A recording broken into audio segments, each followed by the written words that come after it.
सोचने वाली बात है ना। एक तरफ है पानी जो कि इतना नरम है और दूसरी तरफ है कठोर पत्थर। तो फिर ऐसा कैसे हो जाता है कि पानी पत्थर को काट देता है? आइए आज इसी की गहराइयों में चलते हैं। तो सवाल ये उठता है, आखिर ये होता कैसे है? देखिए, इसकी शुरुआत होती है एक बहुत ही खास किस्म के पत्थर से। यही वो पत्थर है जो पानी को ये कमाल की ताकत दे देता है।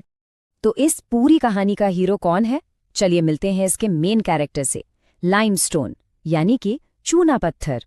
संगमरमर के बारे में सोचिए, वो भी तो एक तरह का लाइमस्टोन ही है। कितना सुंदर लगता है, लेकिन तेजाबी बारिश का असर उस पर बड़ी जल्दी हो जाता है। बस यही कमजोरी है लाइमस्टोन की, जो पानी को उसका सबसे बड़ा दुश्मन और दोस्त दोनों बना देती है। तो अब सवाल ये है कि पानी अपना ये जादू आखिर चलाता कैसे है? आइए इसके पीछे की थोड़ी सी केमिस्ट्री समझते हैं। देखिए, ये देखने में शायद एक बहुत मामूली सा केमिकल रिएक्शन लगे, लेकिन असल में ये बहुत बहुत पावरफुल है। होता क्या है कि हवा में जो कार्बन डाइऑक्साइड है वो बारिश के पानी में घुल जाती है। इससे बनता है एक हल्का सा एसिड, और बस इतना ही काफी है। यही हल्का सा एसिड चूना पत्थर को बिल्कुल वैसे ही घोल देता है जैसे पानी में चीनी घुल जाती है। और इसी प्रोसेस को, इसी प्रक्रिया को कहते हैं सॉल्यूशन, यानी कि घुलना। और इसको हल्का मत समझिएगा, यही वो ताकत है जो पूरे के पूरे जमीन का नक्शा ही बदल कर रख देती है। लेकिन ठहरिए, कहानी सिर्फ घुलने तक ही सीमित नहीं है। इसमें 3 बड़े खिलाड़ी हैं जो मिलके काम करते हैं। पहला सॉल्यूशन, यानी पत्थर का घुल जाना। दूसरा इरोजन, यानी बहते पानी से पत्थर का कटना। और तीसरा डिपोजिशन, यानी जो मिनरल्स घुल गए हैं उनका कहीं और जाकर जम जाना। तो अब देखते हैं कि ये तीनों मिलके जमीन को आखिर बदलते कैसे हैं। तो आइए शुरुआत करते हैं जमीन के ऊपर से। सतह पर हमें क्या क्या अजीब और अनोखी चीजें देखने को मिलती हैं।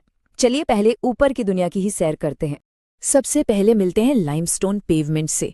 इसको देखिए, लगता है ना जैसे किसी ने एक बहुत बड़ी सी जिगसॉ पजल बिछा दी हो। बिल्कुल वैसा ही, जैसे किसी ने पत्थर के बड़े बड़े टुकड़े एकदम परफेक्ट तरीके से जमीन पर लगा दिए हों। इस पजल के जो बड़े बड़े पत्थर के ब्लॉक्स हैं उन्हें कहते हैं क्लिंट्स, और इनके बीच में जो दरारें दिख रही हैं वो हैं ग्राइक्स। पानी बस इन्हीं ग्राइक्स को अपना रास्ता बना लेता है। तो अब सोचिए, जब पानी इन दरारों से नीचे उतरता होगा तो फिर होता क्या होगा? वो पानी सीधा जाता है यहाँ। इसे देखिए, ये जमीन के लिए एक जायंट बाथटब ड्रेन की तरह काम करता है। इन्हें कहते हैं सिंक होल। ऊपर का यानी सरफेस का सारा पानी यहीं इकट्ठा होता है और फिर शुरू होता है उसका जमीन के अंदर का सफर। और सोचिए, जब सारा पानी सरफेस से गायब होके नीचे चला जाता है तो पीछे क्या बचता है? पीछे रह जाती हैं ये ऐसी सूखी घाटियां। इन्हें ड्राई वैलीज कहते हैं। एक जमाना था जब यहाँ नदियां बहती थीं, लेकिन अब वो अपना रास्ता बदल चुकी हैं। अब वो जमीन के नीचे बह रही हैं। तो सवाल वही है, आखिर ये पानी जा कहाँ रहा है? तो चलिए इसका जवाब ढूंढने के लिए जमीन के नीचे उतरते हैं। सतह के नीचे आखिर क्या छिपा है? सच कहूं तो एक पूरी की पूरी नई दुनिया। ये जगह किसी छिपे हुए अंडरग्राउंड शहर जैसी है, जिन्हें हम आम भाषा में गुफाएं यानी केव्स कहते हैं। ये वो जगह है जहां पानी लाखों साल से चुपचाप बिना रुके अपनी कलाकारी दिखा रहा है। इन गुफाओं के अंदर 2 सबसे मशहूर कलाकार मिलते हैं। एक है स्टैलेक्टाइट और दूसरा है स्टैलेग्माइट। एक है जो छत से नीचे की तरफ लटकता है और दूसरा जमीन से ऊपर की तरफ उगता है। तो इन दोनों में आखिर फर्क क्या है और इनको याद कैसे रखा जाए? देखिए, हजारों सालों तक कैल्शियम वाले पानी की एक एक बूंद इन्हें धीरे धीरे एक दूसरे के करीब लाती रहती है। याद रखने का एक आसान तरीका है, स्टैलेक्टाइट छत को टाइट पकड़कर लटकता है और स्टैलेग्माइट को माइट यानी ताकत लगाकर ऊपर आना पड़ता है। तो सोचिए, जब इतनी मेहनत के बाद ये दोनों मिलते होंगे तब क्या होता होगा? तो बनता है एक पिलर या कॉलम।